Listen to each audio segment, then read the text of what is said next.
2 రోజుల క్రితము సాక్షిలో అహోబిలంకి సంబంధించి ఆలగడ్డలో ఏదో అరాచకాలు జరిగిపోతున్నాయని చెప్పి ఒక ఆర్టికల్లో రావడం జరిగింది.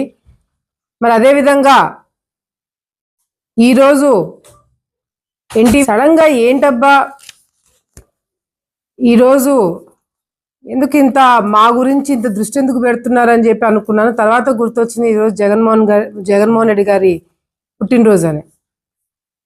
అంటే ఆయన పొద్దున లేవంగానే తెలుగుదేశం పార్టీ నాయకులు ఎవరెవరైతే యాక్టివ్గా ఉన్నారో వాళ్ళందరి మీద బురద జల్లే కార్యక్రమం తొందరలో పొద్దున లేయంగానే జగన్మోహన్ రెడ్డి గారు ముందు పెడితే ఆయన చూసి సాటిస్ఫై అయ్యి ఈరోజు ఒక మంచి బర్త్డే గిఫ్ట్ ఇచ్చినట్టుగా అటు సాక్షి వాళ్ళు అటు ఎన్టీవీ వాళ్ళు జగన్మోహన్ రెడ్డి గారికి బర్త్డే గిఫ్ట్ అనమాట ఇదంతా. అంతేకాకుండా ఈరోజు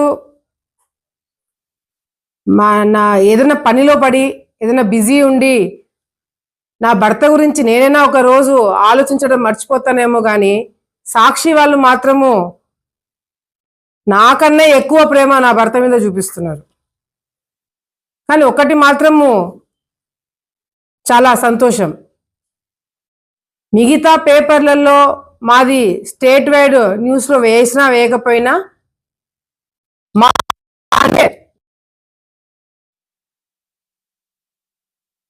వచ్చిన ఆర్టికల్ ఏదైతే ఉందో దానికి సంబంధించి అద్దు అదుపు లేని ప్రజాప్రతినిధి భర్త ఆగడాలంట. అదే చెప్పాను కదా, నేనైనా నా భర్త మీద అంత ప్రేమ ఉందో లేదో కానీ సాక్షికి చాలా ఉంది. మీరు రాసిన ప్రతి ఒక్క మాటకి నేను ఎక్స్ప్లెనేషన్ ఇస్తా, ఎన్టీవీలో వచ్చిన ప్రతి ఒక్క దానికి నేను ఎక్స్ప్లెనేషన్ ఇస్తా. లాస్ట్లో నాకు కొన్ని కండిషన్స్ ఉన్నాయి, ఈ ఇద్దరు నాకు సమాధానం చెప్పాల్సిన అవసరం ఎంతైనా ఉందని చెప్పి సందర్భంగా నేను తెలియజేసుకు మాట్లాడతారు. పొలిటికల్ కంపు అంట అహోబిలంలో, పొలిటికల్ కంపు కొడుతుందంట ఎన్టీవీ వాళ్ళకి. మీరు మాట్లాడే మాటల కన్నా మీరు మాట్లాడేది ఎప్పుడైనా రాజకీయం గురించి మాట్లాడాలంటే మా మీద బురద జల్లుతారు, అహోబిలం గురించి రాయాలంటే మా మీద మేము ట్యాక్స్ కలెక్ట్ చేస్తున్నామని రాస్తున్నారు. ఇదే పొలిటికల్ కంపు కొడుతున్న వాళ్ళకి ఆడ గుడికాడ కోనేరు కంపు కొట్టడం కనిపించట్లేదా? దాని గురించి స్టోరీలు రాయరా? పైకి నడుచుకుంటూ పోయే భక్తులకి బాత్రూమ్ లేక ఆ ప్రాంతం అంతా కంపు కొడుతుంది, దాని గురించి మీకు కనిపించట్లేదా? దాని గురించి రాయరు, దాని గురించి మాట్లాడరు. దానివల్ల ఏమొస్తుంది? టీఆర్పీ రేటింగ్లు వస్తాయా? భూమా కుటుంబం పైన బురద జరగడానికి అవకాశం ఉంటుందా? ఏముండదు. జస్ట్ చిన్న న్యూస్, అది భక్తులు ఇబ్బంది పడుతున్నారు అంతే కదా.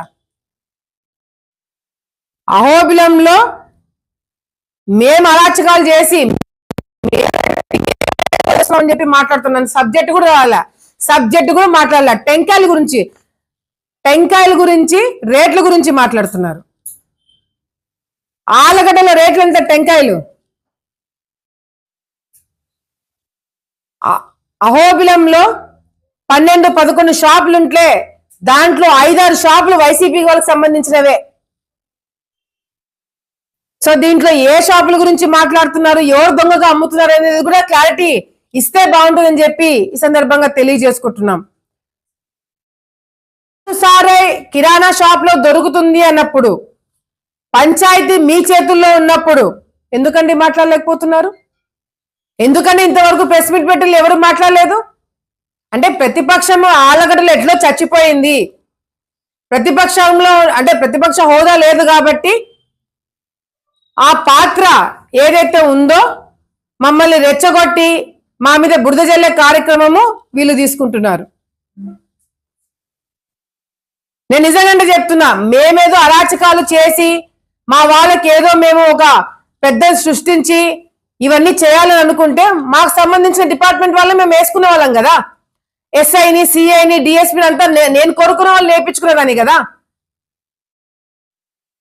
ఏ ఒక్కరికి నేను రికమెండేషన్ చేయలేదు.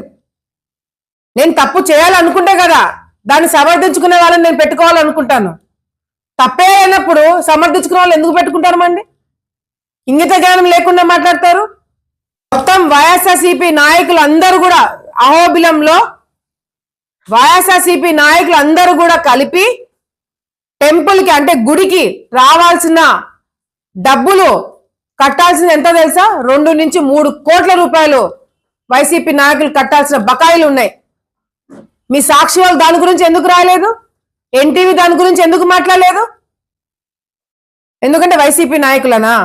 లీగల్ గా అహోబిలంలో లాడ్జిలు కట్టినారు, పర్మిషన్ లేకుండా లాడ్జిలు కట్టినారు, ఎంక్రోచ్మెంట్ అయ్యి లాడ్జిలు కట్టినారు, ఫైర్ పర్మిషన్ లేకుండా లాడ్జిలు కట్టినారు, పంచాయతీ రెజల్యూషన్ లేకుండా లాడ్జిలు కట్టినారు. తెలుగు గంగా, కేసీ కెనాల్ ఏది పడితే అది అన్ని డిపార్ట్మెంట్లకు సంబంధించిన భూముల్ని ఈరోజు వైసీపీ నాయకులు కాదా ఆక్రమించుకుంది? వైసీపీ నాయకులు కాదా ఎంక్రోచ్మెంట్స్ చేసింది? దాని గురించి ఎందుకు సాక్షి రాయట్లేదండి? మొత్తము 15 సంవత్సరాల నుంచి, దాదాపు 15 సంవత్సరాల నుంచి ఈ గంగుల కుటుంబానికి సంబంధించిన వాళ్ళే సర్పంచ్ గా ఉన్నారు.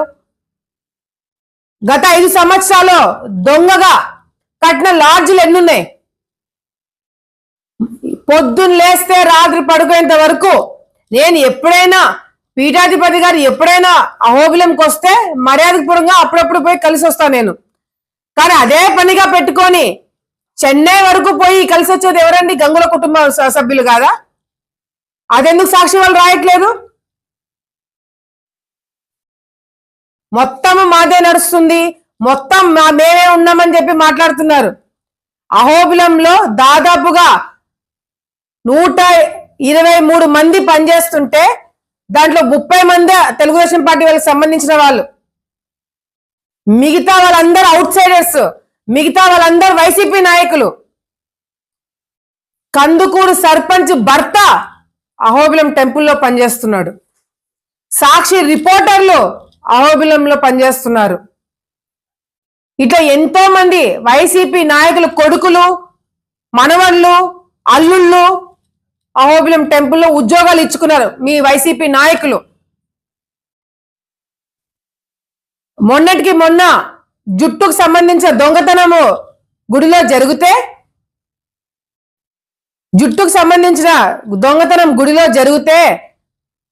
టెంపుల్ వాళ్ళని సస్పెండ్ చేస్తే ఇదే వైసీపీలో ఉన్న గంగుల కుటుంబము పీఠాధిపతి మీద ఒత్తిడి పెట్టి ఆ దొంగతనం చేసే వాళ్ళని మళ్ళీ ఎక్కించుకున్నది ఘనత ఎవరిదండి?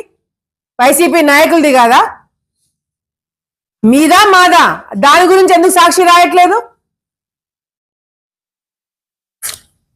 ఎన్టీవీ